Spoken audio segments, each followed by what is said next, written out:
Hello my dear student, मैं हूं सुधा Gupta, SKV magazine road से आपकी एसएसटी की टीचर।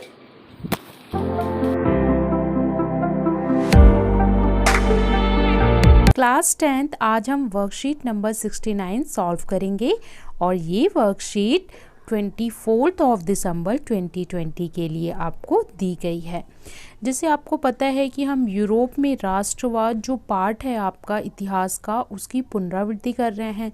इसका पार्ट 1 पहले ही दिया जा चुका है, जिसमें हमने 1 मार्क्स के जो क्वेश्चन होते हैं उन्हें देखा था। आज हम इसके 3 मार्क और 5 मार्क्स में जितने क्वेश्चन बन सकते हैं उन सभी को डील करेंगे। साथ ही स्रोत आधारित जो प्रश्न हैं उन्हें भी हल करेंगे। तो पहले यहाँ पे आपको 10 प्रश्न दिए हुए हैं जो लघु उत्तर प्रश्न हैं, यानी कि 3 से 5 अंक में आते हैं। पहले प्रश्नों को देखेंगे, उसके बाद विद आंसर उसका एक्सप्लेनेशन भी देखेंगे। देखिए यहाँ पे आपको प्रश्न दिए हुए हैं, मैं यहाँ पे प्रश्न रीड नहीं करूँगी, ठीक है। जहाँ हम उत्तर पढ़ेंगे तब उसके साथ साथ ही दिखाऊंगी। देखिए यहाँ पे आपको प्रश्न दिखाए हुए हैं 1, 2, 1 से 8 तक प्रश्न हैं, ठीक है। ये सभी प्रश्न जो हैं आपके ये 3 मार्क में भी आ सकते हैं और 5 मार्क में भी आ सकते हैं, ठीक है। आपके 10 प्रश्न हैं जो 3 मार्क और 5 मार्क के हैं। इसके बाद आपको जो ये दिया हुआ है ये स्रोत आधारित दिया हुआ है, ठीक है। स्रोत आधारित 4 नंबर में आता है। एक पैसेज होता है, एक पैराग्राफ होता है, उसे आप पढ़िए, उसके बाद जो प्रश्न दिए गए हैं उनके उत्तर दीजिए। अब चलिए एक एक करके मैं प्रश्नों के साथ ही उत्तर को आपको समझाती जाऊंगी।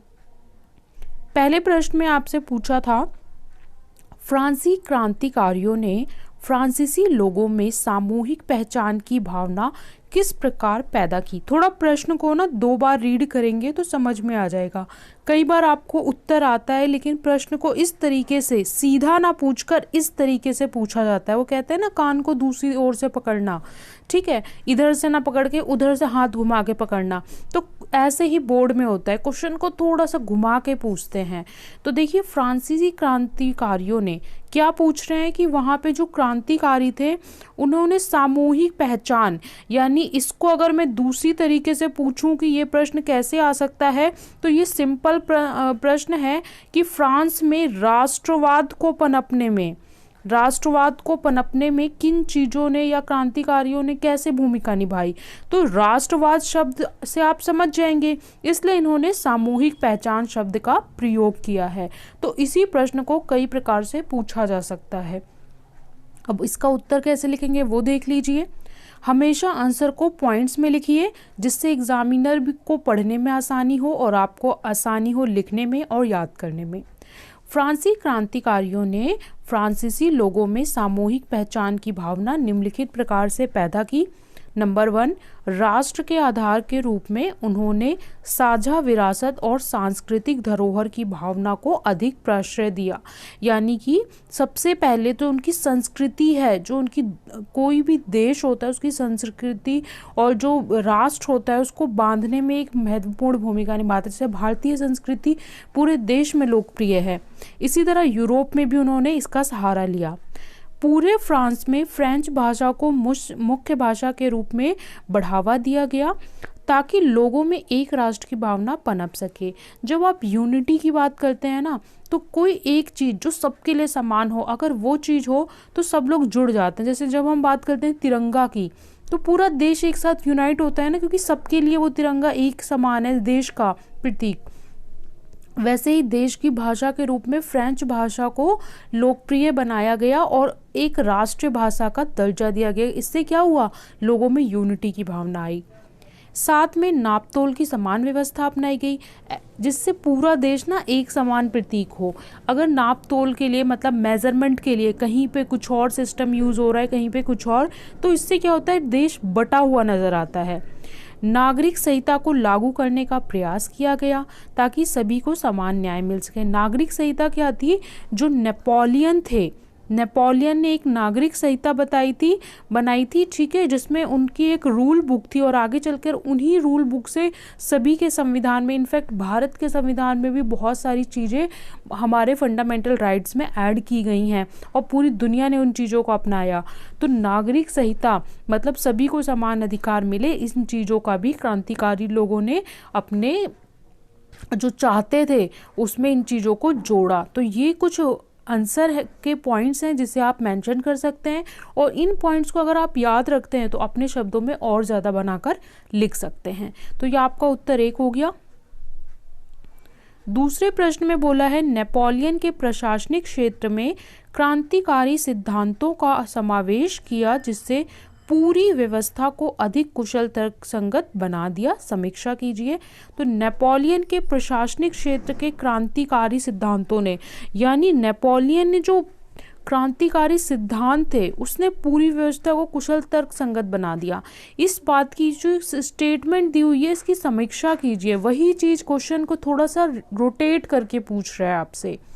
नेपोलियन ने 1804 में एक नागरिक संहिता बनाई जिससे सभी को समान रूप से अधिकार मिल सके। मैंने बात किया अभी कि जो नेपोलियन थे उन्होंने एक नागरिक संहिता, जिसे आप रूल बुक कह सकते हैं, एक रूल बुक नागरिक संहिता प्रिपेयर की थी।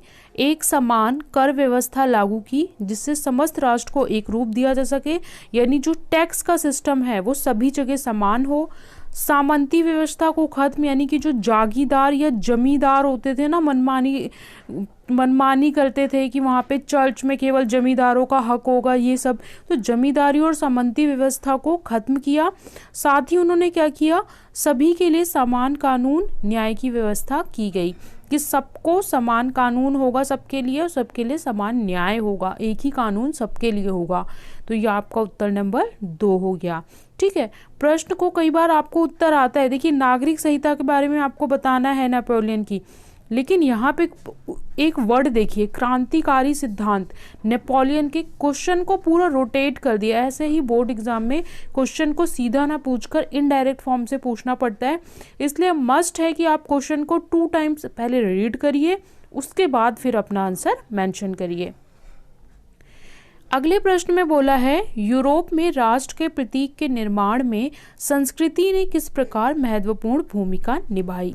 तो यहाँ पे बोल रहा है कि राष्ट्रवाद के लिए या राष्ट्र निर्माण के लिए संस्कृति, पर्टिकुलर एक चीज की बात कर रहा है कि संस्कृति जो कल्चर होता है, इंग्लिश में बोलते हैं कल्चर ने किस प्रकार से महत्वपूर्ण भूमिका निभाई। तो उसे आप बताएंगे यूरोप में राष्ट्र के विचार के निर्माण में संस्कृति ने निम्नलिखित प्रकार से महत्वपूर्ण भूमिका निभाई। सबसे पहले भाषा, लोक संस्कृति और संगीत, ये सारी चीज़ें संस्कृति यानी कि हमारी किस में आती हैं, कल्चर में आती हैं। भाषा ने पोलैंड में राष्ट्रवाद के विकास में महत्वपूर्ण भूमिका निभाई। पोलैंड में रूस के कब्जे वाले क्षेत्र में पॉलिश भाषा बोलने पर सख्त रोक थी। देखिए जब आपको किसी चीज़ से अपने देश के ही करने से रोका जाता है तो आपके अंदर कैसी भावना आती है। तो यहाँ पे जो पॉलिश भाषा बोलने से रोक थी, यहाँ पे रूस का कब्जा था तो वहाँ पे जो पॉलिश भाषा बोलते थे उस पर रोक थी, तो लोगों में एक ऐसी भावना उत्पन्न हुई कि नहीं ये तो गलत है। तो इस तरीके से राष्ट्रवाद को पनपने में हेल्प किया। लोक संस्कृति, लोक संगीत, लोक काव्य, लोक नृत्य के माध्यम से जर्मन राष्ट्र की भावना को प्रसारित किया गया। लोक संगीत क्या होते हैं, जो आपके लोकल संगीत होते हैं, गीत होते हैं। जैसे आप भी अपने, अगर नहीं पता है तो मम्मी से पूछो, अगर आप गांव गए हो तो आपने लोक संगीत सुने होंगे। लोक काव्य यानी कविताएं, और लोक नृत्य जो मतलब लोकल डांस फॉर्म्स होते हैं। इसके माध्यम से जर्मन में राष्ट्र की भावना को बढ़ाया गया था। संगीत की बात करें तो पोलनेश और माजुरका जैसे लोक नृत्यों को राष्ट्रीय प्रतीक के रूप में बदल दिया गया। तो ये जो लोक नृत्य थे 2 फेमस, पोलनेश और माजुरका, इसको राष्ट्र का प्रतीक बोला गया, राष्ट्र के प्रतीक में बदल दिया गया। तो इस प्रकार से पनपने में महत्वपूर्ण भूमिका निभाई। तो ये आपका आंसर नंबर 3 हो गया। जर्मनी के एकीकरण की प्रक्रिया का वर्णन कीजिए। देखिए हमने क्या क्या पढ़ा था, एक तो जर्मनी पढ़ा था, इसके बाद हमने इटली पढ़ा था, इसके बाद हमने ब्रिटेन पढ़ा था, तो इन सभी के एकीकरण की जो प्रक्रिया थी या फिर स्वतंत्र राष्ट्र बनने की जो प्रक्रिया थी वो अलग अलग जगह की अलग अलग थी। तो आपको सबका केयरफुली याद रखना है। सबसे पहले हम बात करते हैं जर्मनी की। 1848 में जर्मन के वे उदारवादी जो राष्ट्रवादी भावनाओं से ओतप्रोत थे, उन्होंने प्रयास किया कि जर्मन महासंघ के विभिन्न इलाकों को जोड़कर एक निर्वाचित संसद द्वारा शासित राष्ट्र राज्य बनाए। मतलब जो क्रांतिकारी थे वहाँ के उदारवादी थे, वो क्या चाहते थे कि यहाँ पे एक संसद का गठन हो, यानी कि पार्लियामेंट हो, और उसी पार्लियामेंट का राज हो। लेकिन फौज की ताकतों से उदारवादियों की यह कोशिश बेकार हुई। लेकिन जब वो कोशिश करते हैं, एक संसद का निर्माण करते हैं, तो क्या होता है, जो फौज थी, सेना थी, वो उनके प्रयासों को दबा देती है। उनका प्रसा के बड़े भूस्वामियों ने भी समर्थन किया, और जो वो करना चाह रहे थे उसमें जो भूस्वामी थे, भूमि के मालिक थे, उन्होंने भी सपोर्ट किया था। उसके बाद प्रशा ने राष्ट्रीय एकीकरण के आंदोलन का नेतृत्व संभाला। प्रशा के मुख्यमंत्री ऑटो वन बिस्मार्क प्रशा सेना और नौकरशाही की सहायता से 7 वर्षों में ऑस्ट्रिया, डेनमार्क, फ्रांस में युद्ध में हराया। तो ये 3 जगह थी जहां को हराया इन्होंने ऑटो वन बिस्मार्क की सहायता से। जनवरी 1871 में प्रशा के राजा विलियम प्रथम को जर्मनी का सम्राट घोषित कर दिया गया। तो आपको नाम याद रखना है। 1 मार्क क्वेश्चन में आपसे पूछ लिया जाएगा कि कौन बने थे जर्मनी के सम्राट, तो कौन होंगे, विलियम प्रथम। इस तरह जर्मनी एकीकरण की प्रक्रिया पूरी होती है। तो यह आपका उत्तर नंबर 4 हो गया। इटली के एकीकरण की प्रक्रिया का वर्णन कीजिए। तो इटली का एकीकरण कैसे हुआ? इटली का एकीकरण एक लंबी चलने वाली प्रक्रिया का परिणाम था। जो देखिए, सब जगह का जो आज़ादी है या एकीकरण है वो एक अलग अलग प्रक्रिया रही है। तो इटली का एकीकरण एक लंबी चलने वाली प्रक्रिया का परिणाम था।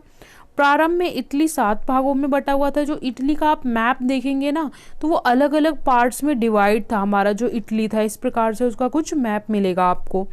इटली के एकीकरण का प्रथम प्रयास मैज़नी द्वारा किया गया था। मैज़नी के बारे में हमने पढ़ा है। इटली के एकीकरण में सार्डिनिया के मुख्यमंत्री कावूल तथा गैरीबाल्डी ने महत्वपूर्ण भूमिका निभाई थी। दोनों इंपॉर्टेंट पर्सनैलिटीज़ हैं।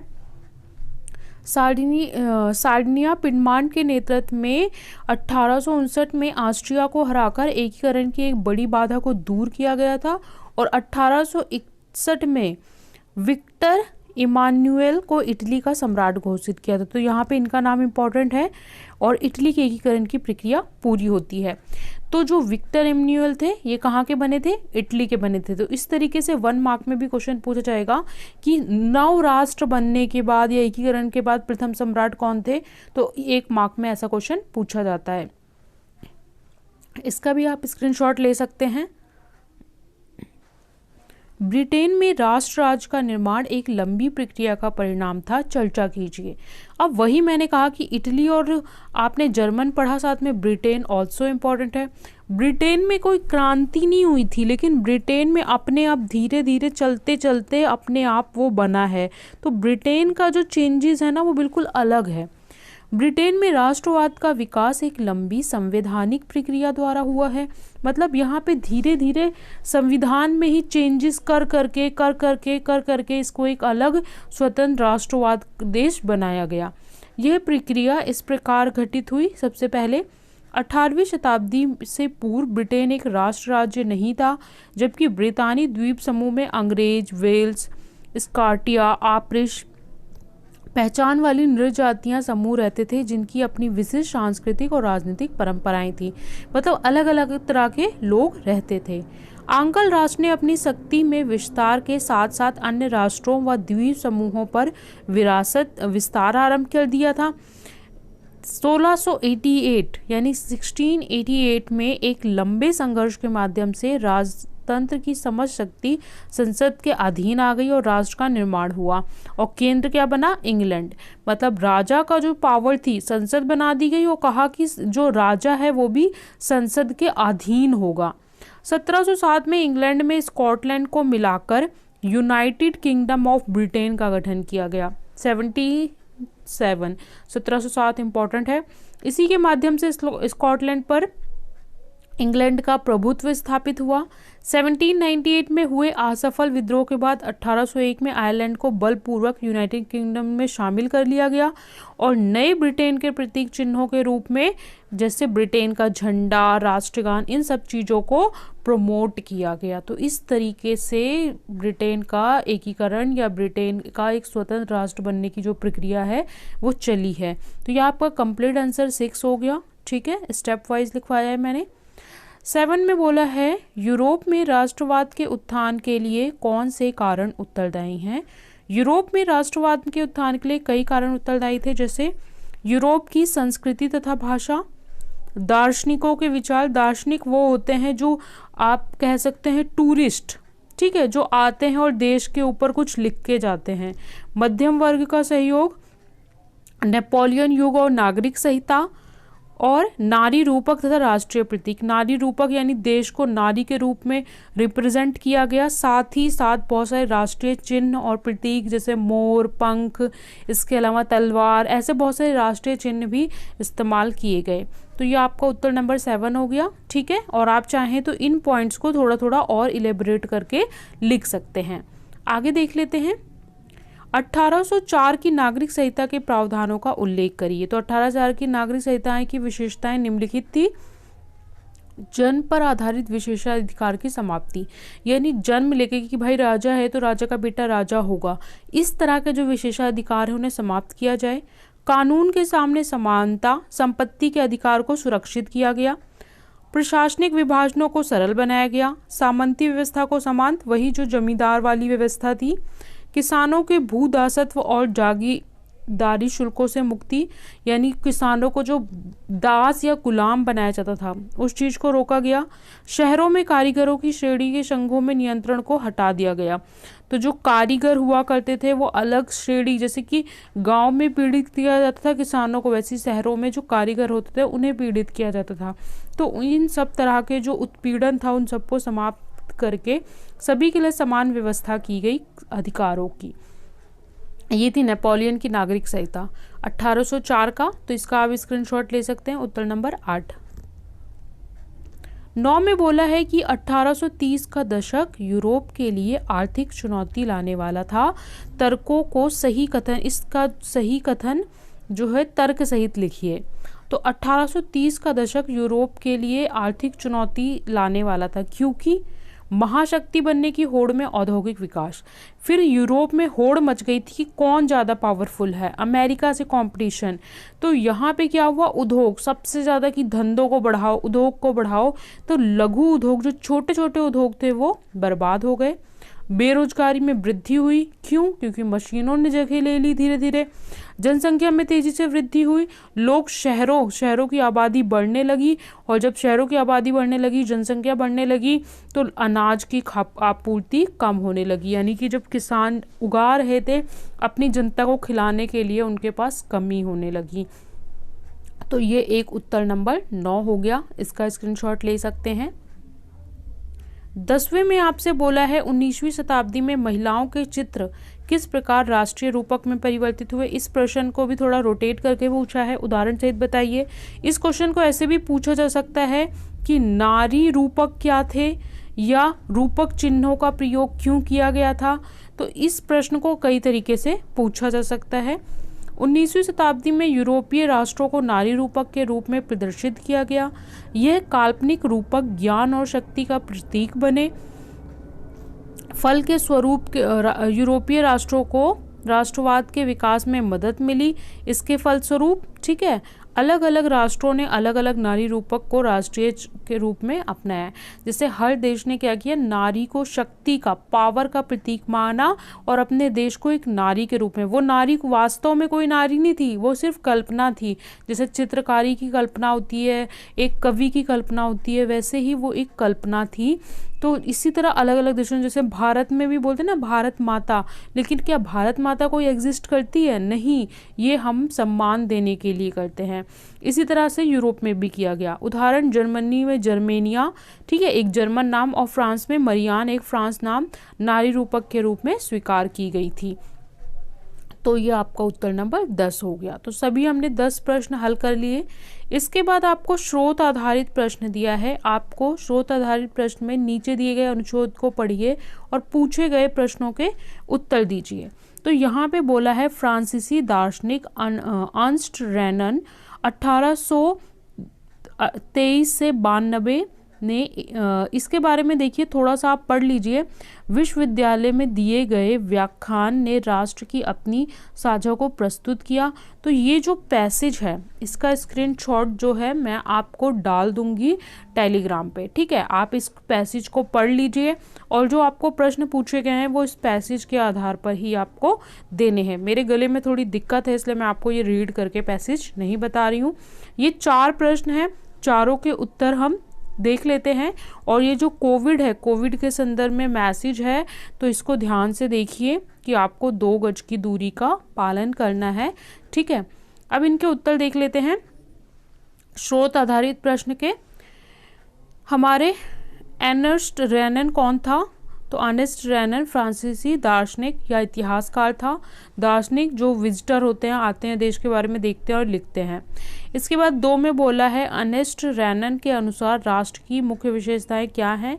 तो रेनन के अनुसार एक राष्ट्र लंबे प्रयासों, त्याग, निष्ठा का चरम बिंदु होता है, ठीक है। तीसरा प्रश्न आपसे पूछा है स्वतंत्रता के अस्तित्व के लिए राष्ट्र की क्या भूमिका है? राष्ट्र का होना स्वतंत्रता की गारंटी देता है। मतलब एक राष्ट्र का होना, इसका मतलब कि वो स्वतंत्र है। राष्ट्र को अपने रूप में परिभाषित कीजिए। तो किसी भौगोलिक क्षेत्र के लोगों के समूह को एक राष्ट्र कहते हैं, ठीक है। एक पर्टिकुलर एरिया में जो लोग रहते हैं वो एक राष्ट्र होता है। जैसे समूह, ऐसा समूह जिसका एक ही इतिहास, ठीक है, वो जो ग्रुप होगा उनका सेम हिस्ट्री होगी, एक ही परंपरा, एक ही कल्चर, संस्कृति मिलकर और साथ रहने की एक इच्छा होगी, तो वो एक राष्ट्र की परिभाषा है। सो बच्चों, यहाँ पे हमने वर्कशीट नंबर 69 सॉल्व कर ली है।